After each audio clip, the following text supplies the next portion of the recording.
Selamat pagi Indonesiaku, selamat pagi negeriku. Assalamualaikum warahmatullahi wabarakatuh. Salam sejahtera bagi kita semua. Shalom, Om Swastiastu, Namo Buddhaya, salam kebajikan. Selamat datang dalam Law Sharing, bincang tuntas soal hukum bersama saya Senil Almadin yang pada kesempatan kali ini akan membahas mengenai peran personalitas hukum lembaga internasional dalam bidang perdagangan yang berdampak besar terkhusus bagi negara berkembang. Perkembangan globalisasi telah melahirkan sejuta aksi. Beragam jenis organisasi tampak kian percaya diri dalam menegakkan realisasi. Bagi sejumlah negara berkembang yang sadar akan posisi, perkembangan globalisasi bukanlah suatu hal yang memberikan kata aman dalam posisi.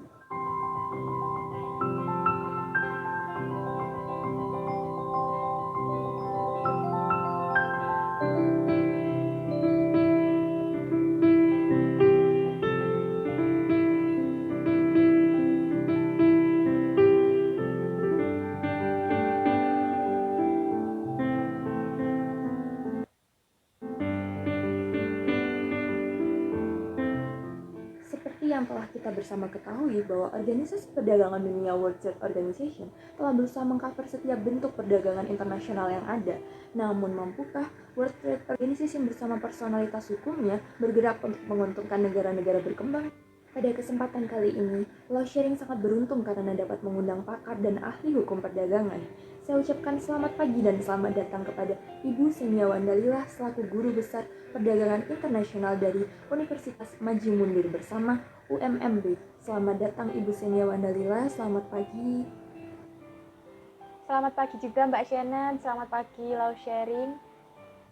Terima kasih Ibu Senia Wandalila. Selanjutnya kita akan beralih kepada Mbak Putri Diah selaku Ketua dari GEPREK, Gerakan Aliansi Perdagangan Rakyat Agak Kecil. Selamat pagi Mbak Putri, apa kabar? Alhamdulillah Mbak Shannon, Alhamdulillah baik. Terima kasih undangannya kepada Law Sharing. Yang terakhir namun hampir terlupa, saya ucapkan selamat datang kepada Bapak David Herjulanto selaku Ketua DIPAN, Dinas Perdagangan Nasional. Selamat datang Pak David, selamat pagi. Pagi, terima kasih atas kesempatannya. Nah, ini menarik topik diskusi kita pada pagi hari ini. Menurut Ibu Senia Wandalila, Mbak Putri Dia, dan Bapak David, kira-kira bagaimana peran World Trade Organization bersama personalitas hukumnya yang berdampak terhadap negara berkembang? Kira-kira kita mulai dari Ibu Senia Wandalila terlebih dahulu. Silahkan Ibu Senia. Baik Mbak Shannon, terima kasih atas kesempatannya. Langsung saja pada poin pembahasan saya, yaitu perdagangan internasional merupakan faktor yang sangat penting bagi setiap negara, yang mana negara ataupun subjek hukum lainnya sebagai pelaku perdagangan memiliki berbagai motif dalam melakukan transaksi perdagangan internasional. WTO, yang mana sebagai organisasi perdagangan dunia, memiliki tujuan untuk mewujudkan liberalisasi perdagangan melalui berbagai macam cara, termasuk penghapusan hambatan perdagangan, baik hambatan non-tarif maupun hambatan tarif, serta mengurangi tindakan diskriminasi dalam hubungan dagang internasional. Loh. Mohon maaf sebelumnya Ibu Senia, bagaimana Anda bisa mengatakan non-diskriminasi? Sebentar, tenang. Apa dari Putri ikut ini? Wah, semakin seru ini. Silahkan Mbak Putri Dia selaku Ketua GEPREK, Gerakan Aliansi Perdagangan Rakyat Agak Kecil.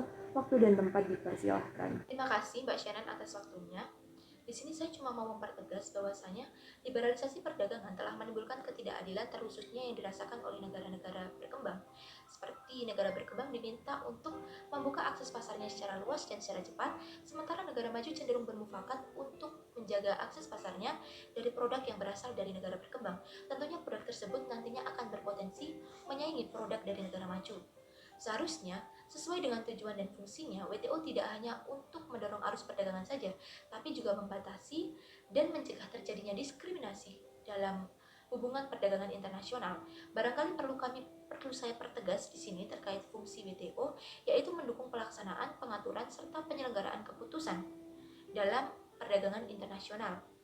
Dan juga dalam Pasal 3 Marrakesh Agreement Establishing the World Trade Organization yang berbicara tentang peran WTO dalam mengatur mekanisme peninjauan kebijakan dalam perdamaian.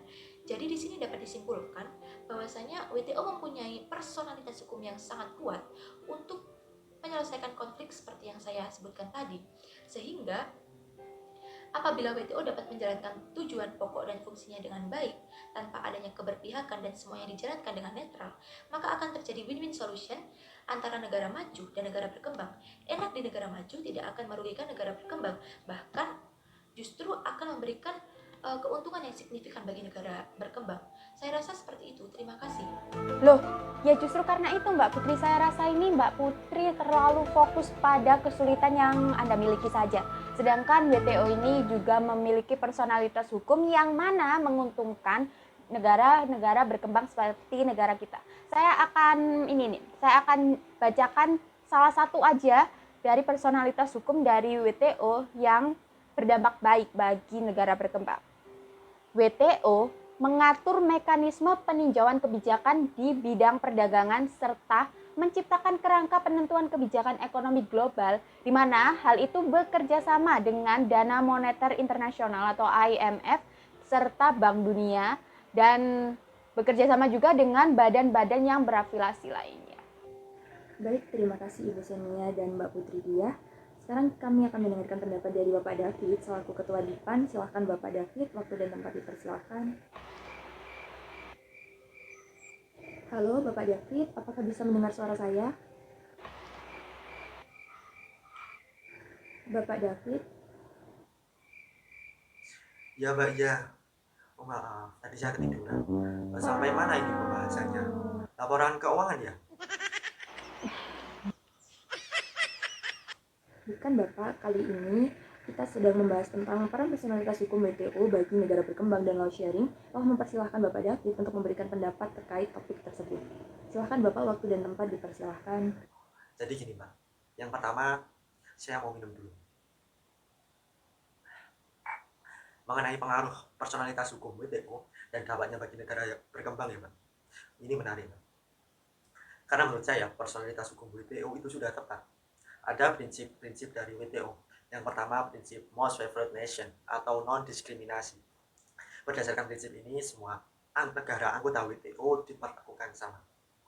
Yang kedua prinsip national treatment atau perlakuan nasional. Semua negara harus memberikan perlakuan yang sama terhadap produksi dalam negeri dan produksi luar negeri. Prinsip yang ketiga prinsip transparansi. Negara anggota diharapkan diwajibkan bersikap terbuka terhadap kebijakan perdagangan dalam negeri. Nah, prinsip yang keempat, prinsip resiprolitas. Prinsip yang mensyaratkan adanya hubungan timbal balik. Jadi menurut saya, personalitas hukum WTO itu sudah tepat, yang seperti tadi yang disampaikan oleh Ibu Henia. Seni ya Pak, nama saya itu pakai S loh Pak, bukan pakai X. Dingin berat ya Bu. Kenapa Pak kok dingin Pak? Nah kan pakai S. Oh iya. Baik, terima kasih atas pendapatnya Bapak David, Ibu Senia dan Mbak Putri. Sekarang kami akan masuk kepada sesi kesimpulan. Apabila masih ada yang perlu disampaikan, silahkan untuk diutarakan Bapak David, Ibu Senia dan Mbak Putri. Baik, terima kasih Mbak Shannon. Kalau penutup dari saya yaitu personalitas hukum WTO itu berperan bagi negara berkembang dalam sistem perdagangan antar negara. WTO juga memberikan pengaruh bagi perdagangan internasional terkait dengan adanya dorongan bagi persaingan bebas. Saya tetap pada argumentasi saya bahwasanya WTO bisa menjadi sistem yang cocok bagi negara berkembang seperti negara Indonesia apabila sistem yang diatur bisa bersifat terbuka, adil, dan tentunya sehat, termasuk dalam masalah dumping dan subsidi dalam bidang apapun di perdagangan internasional. Demikian, terima kasih. Kalau saya sih yes ya. Salah server Pak David, itu yang yes acara sebelah mungkin ya. Loh, benar Mbak Putri. Kalau saya sih jelas yes. Dengan personalitas hukum WTO itu berdampak positif bagi negara berkembang. Karena WTO membantu negara berkembang terkait permasalahan terkait dengan perdagangan antar negara agar negara-negara itu sejalan dengan kebijakan domestik dan konsisten dalam sistem WTO. Negara-negara berkembang diharapkan juga dapat membangun institusi dan pengembangan sumber daya manusia, karena nanti kan juga negara berkembang yang akan menerima bantuan keuangan dari luar negeri, kerjasama teknis, dan yang terpenting ini adalah upaya negara-negara berkembang itu sendiri, termasuk negara berkembang Indonesia. Nah, maka dari itu telah terbukti bahwa personalitas hukum World Trade Organization itu berpengaruh bagi negara berkembang terkait sistem perdagangan begitu. Sekali lagi kami ucapkan terima kasih kepada Mbak Putri, Ibu Sinia, dan Bapak David atas kesediaannya hadir dalam live sharing pada pagi hari ini. Terima kasih Mbak Sharon. Terima kasih. Terima kasih atas kesempatannya. Dormium aliquando leges non quam moriuntur. Law sometimes sleep but never die. Hukum terkadang tertidur, namun hukum tidak pernah mati. Saya Senan Almadan, terima kasih. Salam konstitusi.